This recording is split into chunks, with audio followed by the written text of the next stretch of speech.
So this is a quick tour of my Thor Majestic 23A. I'm pretty happy with it. It's 25 feet long, and well, the front pretty much looks like a standard van, and there was room enough for a little cube in between the seats, which I use for storage. Basically it looks the same as this, so it's also extra seating. You know, when I have company or I want to play guitar, I definitely use that. That's why I have it out right now. So this table has been really useful, comfortable, and it folds down to a bed, but not something I like to be bothered doing very often. There's great overhead storage here, and I found that these bins from Dollarama, you can stack 3 and they fit perfectly, as well as these baskets that I use for other food storage. And up here I've got my mailing stuff, my solar stuff that I have still yet to connect, miscellaneous and other food items. Then I've got there's a full double size bed bunk up there, but I keep the curtain closed just because there's a lot of heat loss, and we've been having actually a winter storm, so I keep it closed. Here I store a lot of the things that I need, you know, immediately, like hats, gloves, gym clothes, and then I keep these clothespins here because then if I have a wet towel or my gloves or anything are wet, I just hang them there, or from this cupboard above here, which I've used for, you know, food storage. Here's the controls that tell you, you know, where you're at. One thing I found very odd is that the black tank has been 2/3 full even when I still empty it. So if you are buying used, I would really recommend having someone look it over for you, because the impressive checklist that of, you know, refurbishing or maintenance, it missed a lot of things. Well, that's one that I don't understand. And also I had the thermostat not function properly, so the thermostat would think it was over 80 degrees in here when it was, you know, like 12. So they were good. They did send me a new one, which I have yet to install. So basically the electrical outlets, there's a couple of USB ports here, but they only work if you're actually connected to power, so plugged in.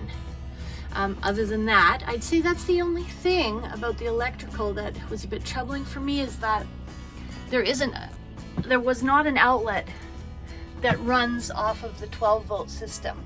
Now, all the overhead lights here, all of these lights, and there's a ton of them, which is great, they all run off of one 12-volt battery, which I have yet to connect to a proper solar panel. So basically it only charges when I drive or when I'm plugged in at an RV site. Those lights do work, but it'd be really handy to have a way of charging my phone without having to drive to do so.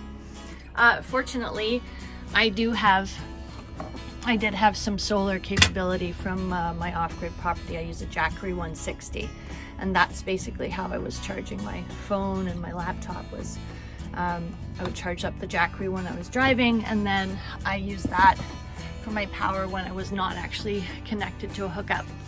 And then I have various other backup battery powered lights that I use when I'm, you know, just camping at the side of the road, or you know, in little campsites that, you know, off in the middle of nowhere. And then I've got little battery lights here that you know, they work well for lighting things up. And then I use also a little bit of candlelight to keep myself going.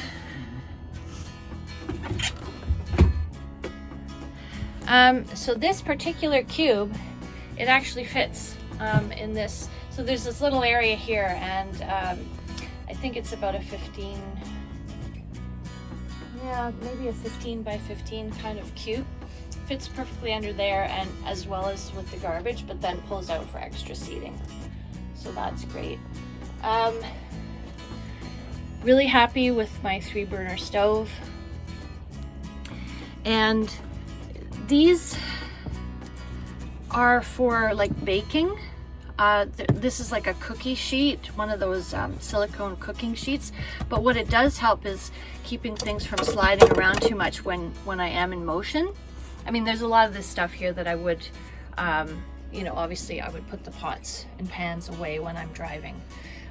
But I have found that those silicone baking sheets, or even this, you know, if I have something that I just don't want to move, I can put it on there, and it's pretty good for while I'm moving. So because I'm plugged in, I actually bought an electric heater instead of running my propane furnace. The furnace works really, really well. But it does run off of the 12-volt battery, so if I'm not plugged in, I have to be pretty careful because I haven't yet sorted out a really good solar panel. In terms of doing my dishes, okay, so I try and use a water jug and be able to fill it up when I'm not, you know, connected. And I keep it right here by the sink, and put some cold water in both sides, and then boil, you know, a kettle of water.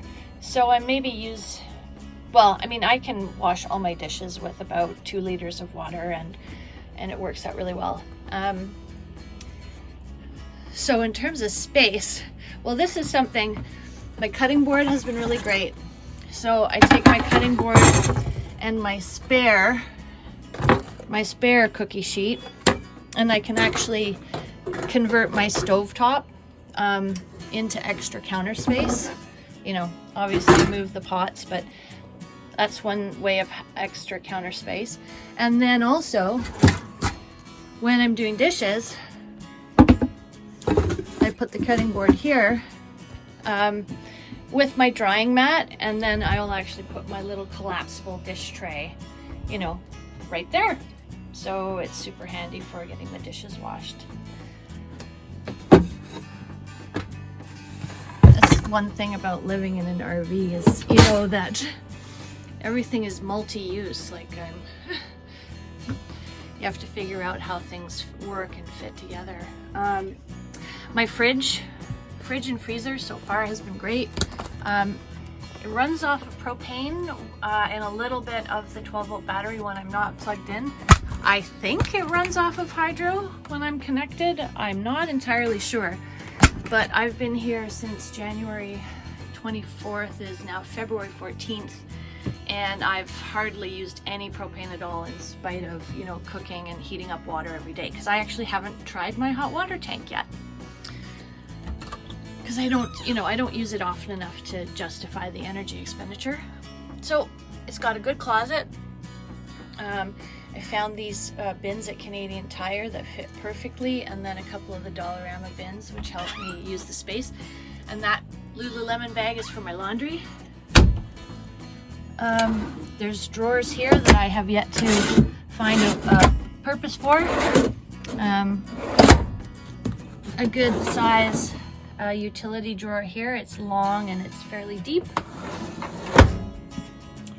And the cutlery drawers, there's 3. So that's been no challenge whatsoever. I have a lot of space there. And pots and pans I'm putting under here. The overhead is a little bit more challenging because it came with these built-in plastic things to hold stuff in place, which basically take up a lot of room.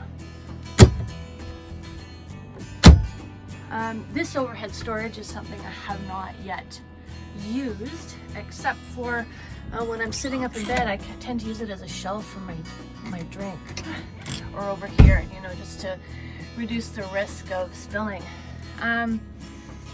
So it's my bed, and I use it as a desk too, because I set up my pillows along the side here, and then I can enjoy the view out the window when I'm, you know, during the day when I'm working or just trying to keep warm in these winter storms. That's one thing, is the insulation in these is not good at all. So gosh, where are we right now? That heater has been on constantly, and it's like it was -1 last night. And oh, okay, so I'm finally up at just below 20 degrees with this electric fireplace being on all night. It's not one of the best ones. It's a Duraflame. Actually doesn't throw much heat at all. That little space heater actually throws more heat than this $200-something fireplace. So it's nice to look at, and it's a great little new storage shelf, but not super helpful. But I've been fine with my blankets and everything. And the bed, super comfy. Right, Jules? And no, the bathroom area here. I've been able to bathe, using the sink for the most part, and then I've actually just taken a bucket outside, or that pot of water. I'll heat that up, and I just use then a jug.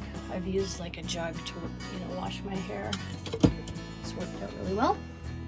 I do have a shower in here, but right now I'm not using my hot water heater and my internal tank yet, and I've just kept extra things that I might need when I'm camping. So an extra 5 gallons of water just in case, and then there's the emergency camping potty if I should be camped somewhere where I don't have where you're not able to do a sandy dump.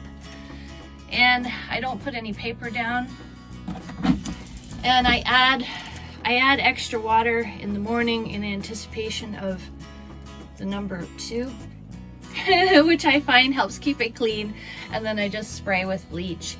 And then I actually save, so after my dishes I'll save some of my gray water in this bin, and then I use that to help keep the toilet bowl clean.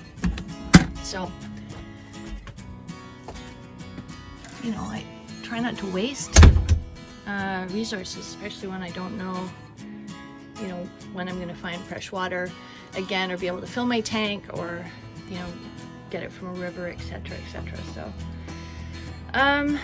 that's the mini tour. That's, I guess, about all I have to say for now.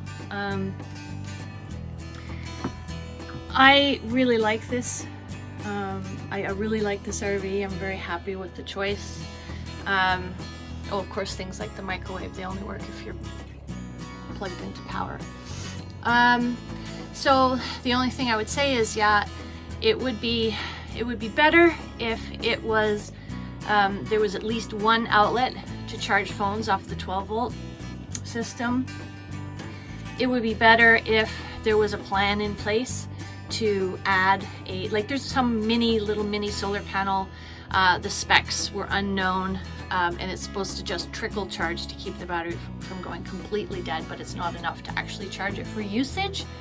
So I think to have a plan in place where a customer could easily upgrade to a better solar panel for that 12-volt would be advisable. And then just things like my outside storage, which I'll cover on a day that is not a snowstorm. The locks, were seized, and so just some little quirks that you might want to check before you take your RV off the lot.